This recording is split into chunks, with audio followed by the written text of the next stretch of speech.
শেষত মই এটা বিশেষ আঁচনিৰে সামৰণি মাৰিছোঁ।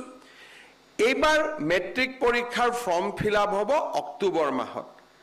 অক্টোবৰ মাহত ফৰ্ম ফিল আপ হৈ যোৱাৰ পিছত ফেব্ৰুৱাৰী মাৰ্চলৈকে অসমৰ গাঁওসমূহত আমি নিশাৰ স্কুল, নাইট স্কুল, অৰ্থাৎ সেই গাঁৱৰ যিজন BA BSc পাছ কৰা ল'ৰা ছোৱালী আছে, সেইজনে গাঁৱৰ ল'ৰা ছোৱালীখিনিক বিদ্যালয় পাৰ হৈ যোৱাৰ পিছত একত্ৰিত কৰি তেওঁলোকক স্পেচিয়েল ক্লাছ কৰাৰ ব্যৱস্থা কৰক।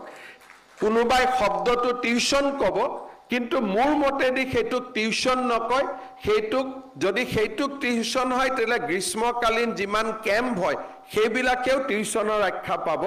ইয়াত প্ৰফেশ্যনেল কাম কম থাকিব। ইয়াত ব্যৱস্থা হ'ব যে স্কুলত যিমানখিনি পঢ়াব, ধনী ল'ৰা ছোৱালীবিলাকে যদি মানুহৰ ঘৰত গৈ কাৰোবাৰ টিউচন মাষ্টৰ থাকে, আমি গাঁৱৰ অংগনবাদী কেন্দ্ৰটো গাঁৱৰ স্কুলখনক ব্যৱহাৰ কৰিম, যাতে গাঁৱৰ 4জন শিক্ষিত ল'ৰাই সেই গাঁৱৰ মেট্ৰিকৰ কেণ্ডিডেটবিলাকক স্পেচিয়েলি 5 মাহৰ কাৰণে পঢ়ুৱাব পাৰে। আৰু তাৰ কাৰণে এইবাৰ আমি প্ৰতিজন মেট্ৰিকৰ কেণ্ডিডেটৰ বিপৰীতে 300 টকাকৈ বাজেট ৰাখিছোঁ। শিক্ষকসকলক আমি প্ৰত্যক্ষভাৱে দিম বা ছাত্ৰসকলৰ জৰিয়তে দিম, তাৰ বিষয়ে আমি পিছত আলোচনা কৰিম। গাঁৱত যদি 50জন ষ্টুডেণ্ট আছে, 2জন গ্ৰেজুৱেট পাছ কৰা ল'ৰা আছে, তাতে এই 4 মাহ তেওঁলোকে মেট্ৰিকৰ ল'ৰাখিনিক ভাল কৰি পঢ়াওক, ভাল কৰি শুনাওক।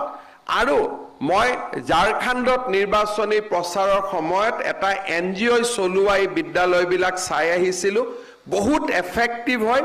সেই ধৰণৰ এটা প্ৰয়োগ এইবাৰ আমি অসমৰ গোটেই গাঁৱত কৰিব খুজিছোঁ যে চৰকাৰে মাননি দিব, গাঁৱৰ শিক্ষিত ল'ৰাজনে 6টাৰ পৰা ৰাতি 9টালৈকে মেট্ৰিকৰ কেণ্ডিডেটখিনিক পঢ়ুৱাব।